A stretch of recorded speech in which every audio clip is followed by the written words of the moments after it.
बिस्मिल्लाहिर्रहमानिर्रहीम। Standard capital securities और SCStrade.com market roll over week के बाद देखते हैं कि क्या सूरत हाल बनती है और बहुत सारे नताइज और अहम नताइज जो हम देख रहे हैं उस पर बात करते हैं।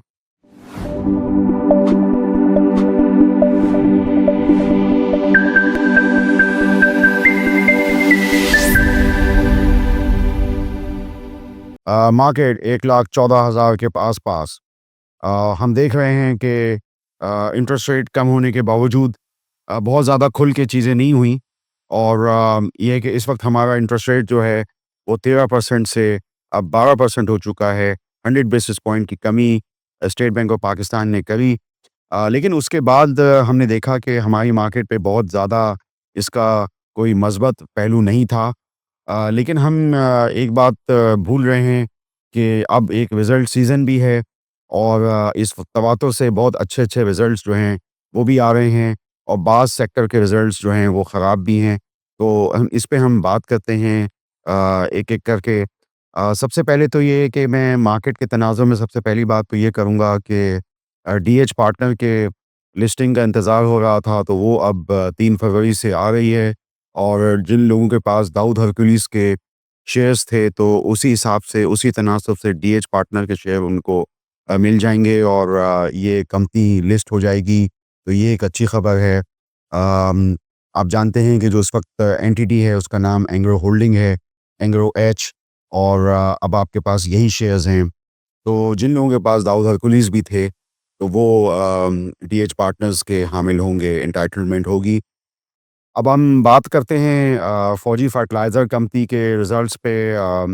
काफ़ी अहम नतीजा था और इन्होंने ₹21 का फाइनल डिविडेंड दिया और इससे पहले भी तकरीबन ये जो पूरे साल का डिविडेंड जो है वो ₹36 हो गया। तो ये बहरहाल जो डिविडेंड यील्ड बनती है वो साल के हिसाब से अगर हम देखें तो 10% से कुछ कम बनती है।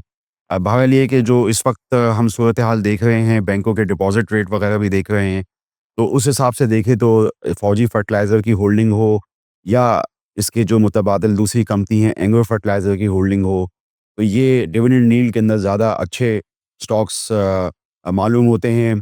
अमूमी तौर पे ये सवाल आजकल बहुत ज़्यादा हो रहा है कि डिविडेंड यील्ड कम हुई हैं। उसकी एक बुनियादी वजह ये है कि हमारा इंडेक्स जो है वो बहुत ऊपर चला गया है और जो शेयर प्राइसेस बढ़ी हैं तो ज़ाहिर बात है कि डिविडेंड यील्ड भी थोड़ी बहुत उससे कम होती हैं।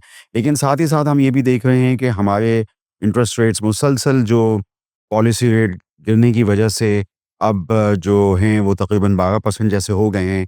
तो बैंकों के डिपॉज़िट जो होंगे वो अराउंड 7-8% अगर होते हैं तो उससे ये बेहतर डिविडेंड यील्ड जो है वो अभी भी फौजी फर्टिलाइज़र कंपनी और एंग्रो फर्टिलाइज़र कंपनी जो है वो आपको पेश करते हैं। साल में 4 दफ़ा क्वार्टर के डिविडेंड्स हैं। और एक और कंपनी जिसके बारे में मैंने अपने 2-3 वीडियो लॉग में मैंने बात करी थी वो डॉल्मेन सिटी रीट था, तो वो भी तकरीबन अगर करते हैं डिविडेंड जैसे पास ऑन उन्होंने किया 2 दफ़ा, तो और अब मज़ीद भी अगर करते हैं सवा 2 ढाई रुपए का डिविडेंड साल का, तो उस हिसाब से देखें तो उनका भी कोई डिविडेंड यील्ड 9-10% का ही बनता है। तो डिविडेंड यील्ड की ये जो बातचीत है वो मैं बीच में इसलिए ले आया कि इस वक्त जैसे कि आप देख रहे हैं कि इंडेक्स में वो चीज़, वो बहारें नहीं हैं जो 2024 में थी। मैं तवातुर से अपनी वीडियोज़ में, वीडियो लॉग में कोई बहुत तेज़ी के ध्यान नहीं बाँट रहा, बल्कि मैं तो बहुत आपको कह रहा हूँ कि कॉशियस रहना चाहिए। तो उसका एक जो जवाब है वो ये भी है कि डिविडेंड यील्ड पे फ़ोकस करना चाहिए और डिविडेंड यील्ड की मैंने जो है आपसे 2-3 कंपनियाँ यहाँ पे चीदा-चीदा उस पे बातचीत की। फौजी फर्टिलाइज़र का जो रिज़ल्ट था वो बिल्कुल इन लाइन था, ₹60 कंसोलिडेटेड अकाउंट्स में आने थे, वही जो है ईपीएस जो है वो रिपोर्ट हुई। एक और बहुत अहम नतीजा था जो कि जिसने हमारी मार्केट के एक ध्यान को बेहतर किया, वो लकी सीमेंट का था। लकी सीमेंट पाकिस्तान की सबसे बड़ी सीमेंट कंपनी और सीमेंट एक्सपोर्ट करने वाली कंपनी, और अब चूँकि इसमें लकी इलेक्ट्रिक का भी अगर आप स्टैंड अलोन अकाउंट्स में देखें तो उसका भी जो है वो एक इफ़ेक्ट होता है। तो वो नताइज भी जो हैं वो बहुत अच्छी आए हैं। कंसोलिडेटेड अकाउंट्स में अगर ₹134 की ईपीएस हाफ ईयर के अंदर आई है, तो मैं समझता हूँ कि ये बहुत अच्छी है और उसके अलावा स्टैंड अलोन अकाउंट्स के अंदर भी जो है वो अर्निंग मुझे तो बहुत अच्छी लगी ₹47। तो ये मुझे लगता है कि जो 30 जून के नतायज लकी के भी होंगे, कंसोलिडेटेड भी और स्टैंड अलोन भी, वो बहुत अच्छे होंगे। तो मैं समझता हूँ कि पी वाइज़ अगर हम इसको 2020 के पी पे कंपेयर करें, जब परफ़ॉर्मेंस अच्छी थी 2020 और 21 के नतायज लकी, तो अभी अगर हम इसको कंपेयर करें पी वाइज़ तो खाली 4 का पी है और उस वक़्त जो थे पी वो काफ़ी हाई था इनका लकी सीमेंट का। वो तकरीबन यानी हमारी वेबसाइट के हिसाब से भी आप जाके देखें, तो वो तकरीबन 20 के पेटे से ज़्यादा था। तो ये जे मौक़े हैं जो कि एक ऐसी सूरत हाल में कि जब मार्केट में जो सियासी हालात हों या इस्लामाबाद में सूरत हाल हो, उसकी वजह से बेचैनी हो, अनसर्टेनिटी हो, तो कुछ इस तरह की कंपनियाँ जो हैं, वो मार्केट सेंटिमेंट को, मार्केट के ध्यान को बीट कर सकती हैं।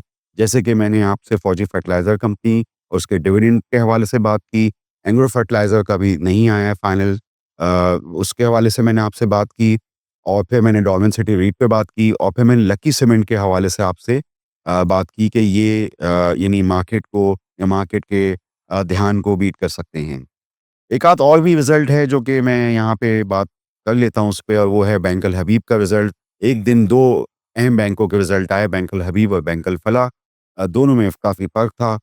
बैंक अल हबीब का रिज़ल्ट बहुत अच्छा था, ₹6 का डिविडेंड फाइनल डिविडेंड दिया और गो के हम साल के शुरू में ₹40 के की ईपीएस एक्सपेक्ट कर रहे थे, लेकिन वो तकरीबन ₹35-36 आई है। उसकी बहुत सारी वजूहात हैं जो बैंकिंग सेक्टर में इस वक़्त चल रही हैं। एक तो ये है कि हाई टैक्स रेट्स हैं, तकरीबन 52% का इनको भी टैक्स लगा, तो फाइनल टैक्स, और लेकिन बहरहाल डिविडेंड जो है वो ₹6 का था।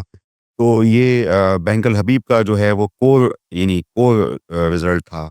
जैसे कि दूसरे बैंकों जैसे बैंक अल फलाह के रिज़ल्ट में हम देखते हैं कि gain on sale of securities की एक एंट्री की वजह से इनके नताइज जो हैं वो अच्छे लग रहे हैं। लेकिन यूँ देखा जाए तो उन्होंने ओपेक्स कॉस्ट जो है वो एक वन टाइम बुक की है और ये आईएफआरएस 9 की वजह से जो है इन्होंने किया है। ओपेक्स कॉस्ट वन टाइम जो है वो ज़्यादा बुक की है। गो के बैंक अल फलाह के जो अब जो नताइज होंगे वो और बेहतर होंगे क्वार्टर के नताइज। ये नताइज थोड़े से ज़रा डिम से थे, बैंक अल हबीब के मुकाबले में ज़रा कम से थे और इसमें मेरा ये जो मुझे लग रहा है कि आईएफआरएस 9 का ओपेक्स कॉस्ट जो है उन्होंने वो बुक कर ली है। तो बहरहाल ये है कि इन नताइज के बाद मैं यही समझता हूँ कि आपको कॉशियस अप्रोच रखते हुए डिविडेंड यील्ड वाले स्टॉक्स पे थोड़ा-सा अपना एक तवज्जो करनी चाहिए। मारी पेट्रोलियम पे मैं बहुत सारा बातचीत करना चाहता हूँ, लेकिन ये है कि फिर उसको किसी अगली नशिस्त में रखते हैं। आप स्टैंडर्ड कैपिटल सिक्योरिटीज़ के यूट्यूब चैनल को सब्सक्राइब कीजिए और जो मेरी मारूज़ात हैं डिविडेंड यील्ड पर, फौजी फर्टिलाइज़र कंपनी में, एंग्रो फर्टिलाइज़र में, डॉल्मेन सिटी रीट में, बैंक अल हबीब के अंदर, आप इस पे गौर कीजिए। आपका शुक्रिया। For more details, call us today at 111-111-721. Open an account with Standard Capital Securities. Start investing in your financial future. Talk to our experts and get access to exclusive market research and much more.